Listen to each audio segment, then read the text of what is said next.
ఓం గం గణపతయే నమః. హాయ్ ఫ్రెండ్స్, నమస్తే అండి. ఈరోజు మనము స్పైసీ పప్పు ఉండ్రాళ్ళు ఎలా చేయాలో చూద్దాం. మామూలుగా ఉండ్రాళ్ళ పాయసం, పూర్ణం ఉండ్రాళ్ళు అన్నీ తీపిగానే చేస్తారు. డయాబెటీస్ ఉన్నవాళ్ళు, పిల్లలు చాలామంది స్వీట్స్ తినడం లేదు. కాబట్టి మనము స్పైసీ పప్పు ఉండ్రాళ్ళు చేద్దాం. పిల్లలు పెద్దలు అందరూ ఇష్టంగా తింటారు. పూర్వకాలం పెద్దవాళ్ళు వాతావరణం దృష్టిలో ఉంచుకొని చలికాలం, ఎండాకాలం, వర్షాకాలానికి తగినట్లు ఆరోగ్యానికి అనుగుణంగా దేవునికి నైవేద్యాలు పెట్టేవారు. అదే ఆచారంగా వస్తుంది. కాలానుగుణంగా ఆరోగ్యరీత్యా ఈ కాలానికి తగినట్లు మనము మార్పులు చేసుకోవచ్చు. పదార్థాలు తినకపోతే వేస్ట్ అవుతాయి కదా. మనకు నచ్చిన పద్ధతిలో చేసుకుందాం. వినాయక చవితికి ఉండ్రాళ్ళ పాయసం చేద్దాం. తినని వాళ్ళు స్పైసీ పప్పు ఉండ్రాళ్ళు చేసుకోవచ్చు. పండగలకే కాకుండా బ్రేక్ఫాస్ట్గా, స్నాక్స్గా, డిన్నర్గా చేసుకోవచ్చును. చూడండి ఎలా చేయాలో. 1 గ్లాసు పెసరపప్పు తీసుకున్నాను. 1కి 2 నీళ్లు పోసాను అనమాట. నేను టీ గ్లాస్ తీసుకున్నాను అనమాట. మీరు జనాలను బట్టి, మీరు తినేదాన్ని బట్టి పెంచుకోవచ్చు. మీకు ఏ గ్లాస్ కంటే గ్లాస్ కొలతతో పెట్టుకోవచ్చు. అదే గ్లాస్తో బియ్యం పిండి తీసుకుంటున్నాను అనమాట. అదే గ్లాస్తో బియ్యం పిండి తీసుకుంటున్నాను. దానికి 1.5 నీళ్లు,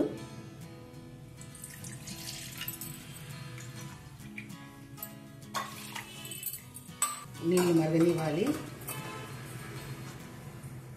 కొద్దిగా ఆయిల్, పిండిని బట్టి ఆయిల్ వేయండి. నేను కొద్దిగా వేస్తాను. దండి పిండి అనుకోండి, 1 స్పూన్ ఆయిల్, 2 స్పూన్ ఆయిల్ అట్లా వేయాలి. పిండిని బట్టి ఆయిల్ వేసుకోవాలి.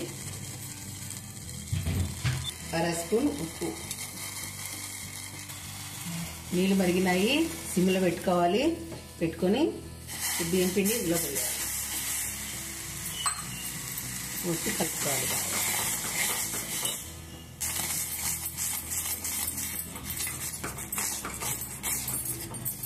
స్టవ్ బంద్ చేస్తున్నాను.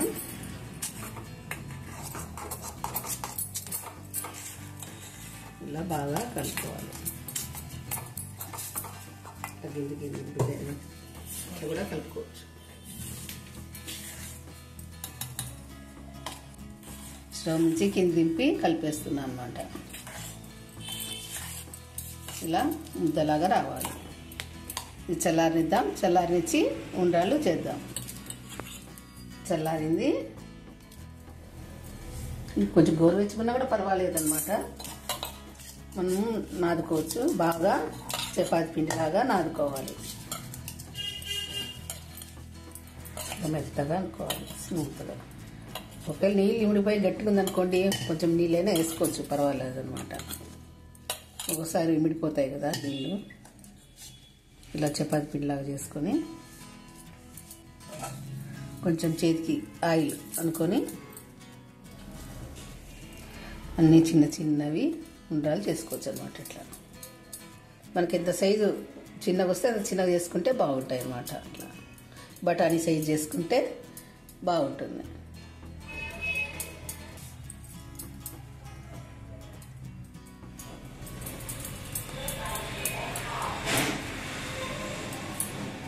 మనం ఒకటేసారి ఉల్లన్స్ ఉంచుకుంటే అన్నీ ఒకే సైజు వస్తాయన్నమాట. ఇలా ఇలా అనుకుంటే అన్నీ ఒకే సైజు వస్తాయి. అన్నీ ఒకే సైజు చేసుకొని ఇట్లా అనుకోవాలన్నమాట. బఠానీ సైజు చేసుకుంటే బాగుంటుంది అన్నమాట. మీకు వీలైతే ఇంకా చిన్నగా వస్తే ఇంకా చిన్నగా కూడా చేసుకోవచ్చు. మన టేస్ట్ని బట్టి పెద్దవా చిన్నవా అనేది. చూడండి, కొంచెం పెద్దగా అయినట్టు మళ్ళీ తీసిన అలా చేసుకోవాలి. అన్నీ చేసి చూపిస్తాను. 1 గరిట ఆయిల్.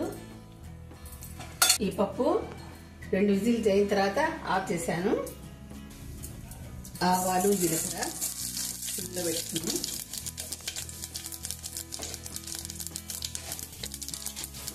మినప్పప్పు, పచ్చిమిర్చి, 4 మిరపకాయలు వేసాను, కరివేపాకు,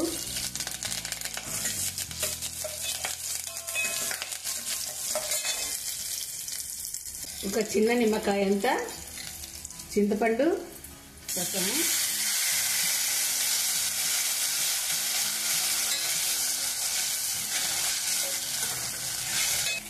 పప్పు బాగా మెత్తగా ఉడుకుతుంది.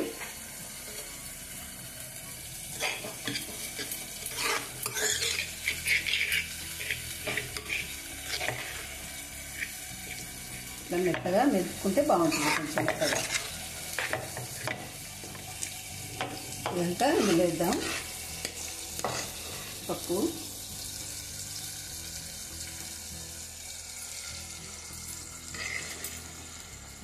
పప్పు గట్టి ఉంది కాబట్టి కొంచెం నీళ్ళు వేద్దాం. 1 గ్లాస్ నీళ్ళు పోసాను.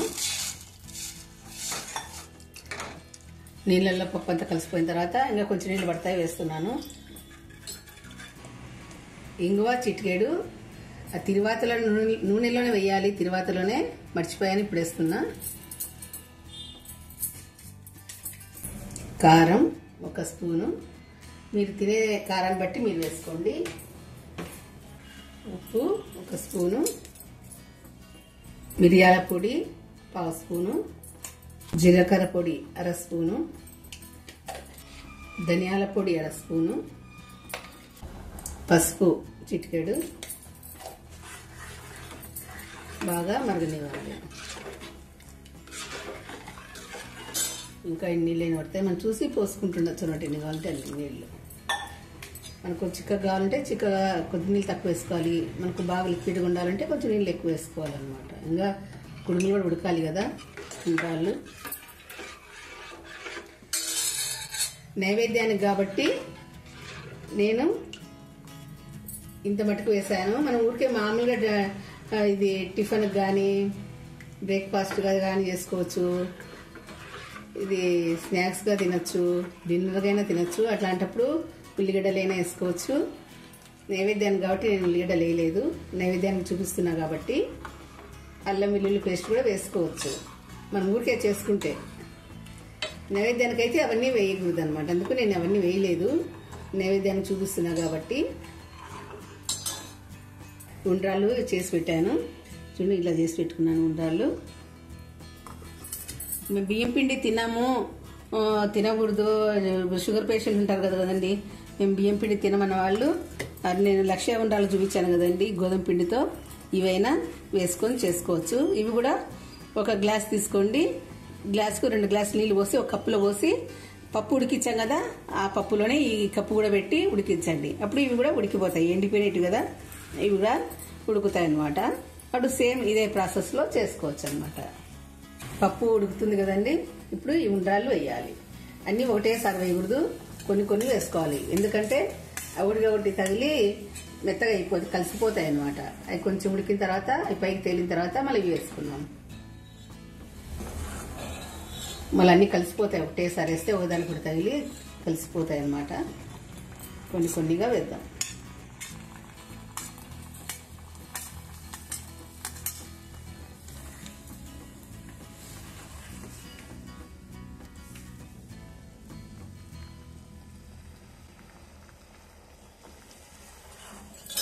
మళ్ళీ కొన్ని అంతా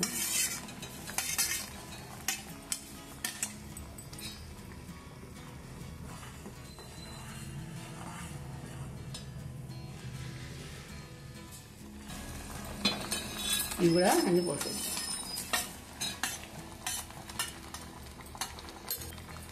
నాకు అడిగితే ఈ గోధుమ పిండి ఉండాలే ఈజీ అనిపిస్తుందండి, ఎందుకంటే ముందే చేసి పెట్టుకుంటాం కాబట్టి. పండుగ రోజు ఎన్నో పనులు ఉంటాయి, ఎన్నో రకాల వంటలు చేయాలి కాబట్టి ఈజీగా అయిపోతుందండి.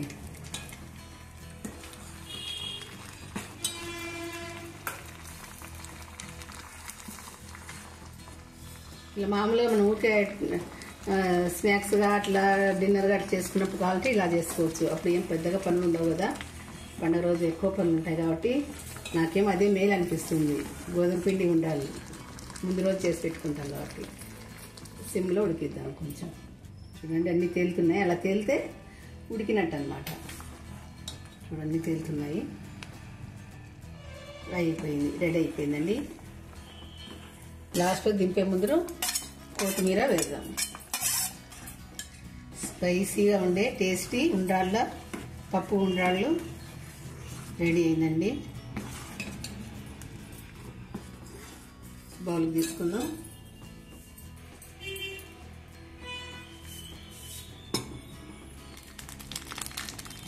విఘ్నేశ్వరునికి స్పైసీ పప్పు ఉండ్రాళ్ళు నైవేద్యం ఇవ్వండి, ఇచ్చి స్వామి కృపకు పాత్రలు కండి. ఇది కూడా చాలా టేస్టీగా ఉంటుందండి, ఇష్టంగా తింటారంతా.